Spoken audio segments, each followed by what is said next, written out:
Political commentator Jade Azim and the editor-in-chief of the News Movement, Becca Hudson. Guys, great to have you back again for this. So we're kicking off, Becca, with page 12 of the Telegraph.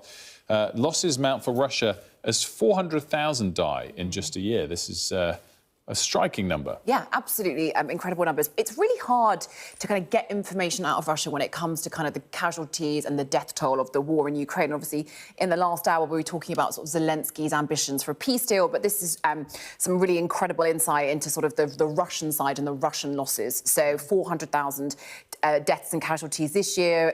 Over 1 million Russian troops have died during the course of this conflict.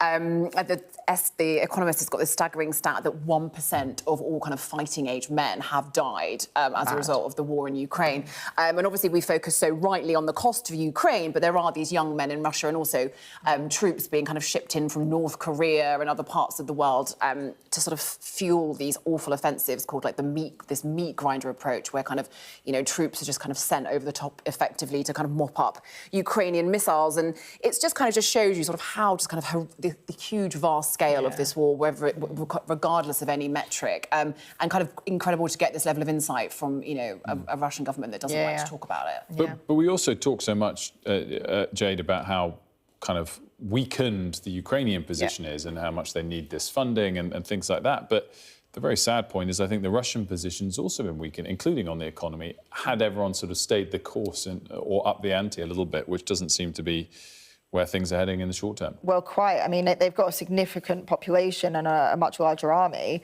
but obviously they are losing men at a rapid rate. I mean, this part about Moscow using inflated financial incentives to draw men from poorer regions to sign contracts. I mean, it's pretty discombobulating, the sort of numbers that are coming out of this, and genuine a tragedy. Absolutely. Well, let's go on to the next story.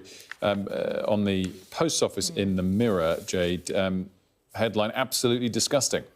Yes, so this is about, obviously, the Horizon IT failures, and it's suggesting that a contract between Fujitsu and the post office allegedly suggests that they knew about the IT faults from as long ago as 2006. So 19 years ago, it emerged that actually they knew about the IT faults that would go on to be used against 1,000 postmasters who were wrongly prosecuted for stealing money from the system between 1999 and 2015. When was Mr. Bates' first post office? That wasn't this year. It was the year before. Last year. It was last year. Yeah. Still, it completely changed the conversation. Pretty staggering. Yeah, absolutely staggering. Lose track of when these stories first emerge. Let's go on to the next one. And this is Times, page 14. Au revoir to old language textbooks. We always get those competitions from the dictionaries about the new words of the year. This is sort of similar to that, but different. Yeah, so kind of a little bit of an upgrade on maybe how we were all taught languages at school, which kind of relied a lot on those sort of textbooks and sort of phrases about kind of where is the post office and giving directions, and kind of maybe upgrading it to reflect the language that people are actually using, including how to describe your politics, how to talk about social media. I think you can still order a glass of wine, which I think we were all concerned was going to come off the curriculum. But we were just debating whether that was actually taught to us, so we had to learn it the hard way. Oh, learned it the hard way. Just a survival instinct kicks in. But we have such poor levels of kind of foreign language take-up. Are we talking about us three, or us? As a nation? As a nation, and we're kind of a great example of it.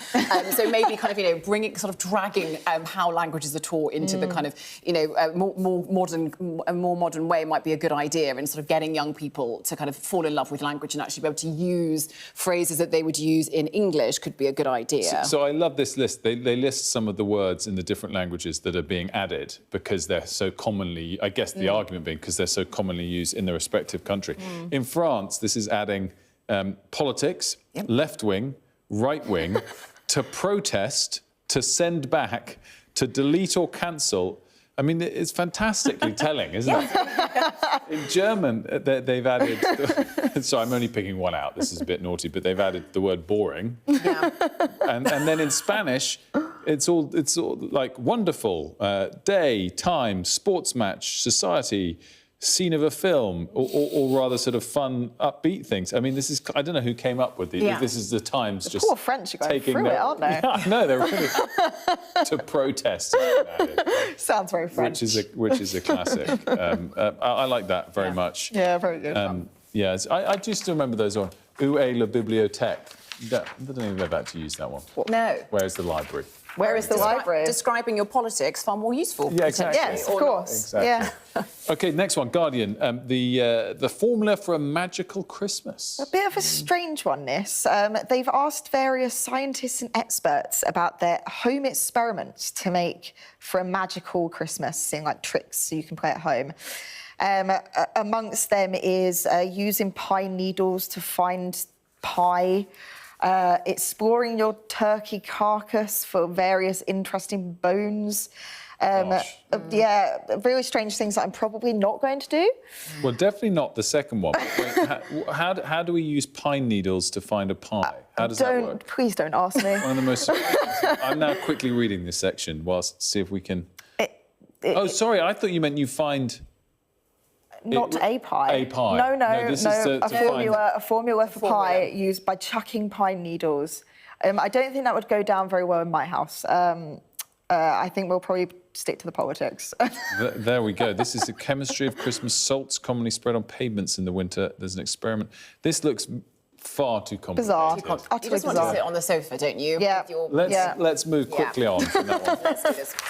And next up, we've gone for the Mirror, page 29, and Panto Spies. Yes. You know, pantomime giving yet another reason why it's such an essential institution. His Majesty's Government Communication Centre is using people who make costumes for panto as a way of kind of improving our national security, so finding new ways of secreting kind of weapons and devices and all manner of things that spies need, and kind of broadening who gets involved in how we secrete these about our person, and looking to, you know, the amazing people that make brilliant panto costumes year in and year out for inspiration. So this is almost like, you know, where they reveal some kind of hidden gizmo on stage. Yeah, like maybe lots of handkerchiefs, and now they're using that, you know, to help us, you know, combat, you know, foreign threats. Yeah, I think it's great. it's rather nice and seasonal, but also a little bit worrying. Yeah, if we're needing to lean on panto actors who are fantastic to sort of further our security. They're designing prosthetic facial disguises to avoid detection. So that's a useful one. Very useful. Yeah. Very useful, I think. Yeah. OK, last one. I don't know how long, guys, to remind me how long we've got left, but let's quickly touch on battered probe into video of drunk Ashes star. We were talking about this a bit with Alison in sport. So Ben Duckett slurring his words in a video that got captured, you know, implying quite clearly that he was having a drink or five in between Ashes. There's been quite a lot of uproar about this. There's been a lot of uproar over this. Obviously, it was just on a night out. But I think the anger is about the fact that they're still, you know, running through tests. They're not doing very well. And it may be seen as a sort of drinking excessively when you're meant to be sort of like focusing on the next test. But it also sounds like it's sort of like burying your sorrows in a pint or two. I mean, clearly, you're saying they're not doing very well. We're doing terribly in the cricket. So it doesn't look good. We've lost the series and lost it in the fastest way we possibly could.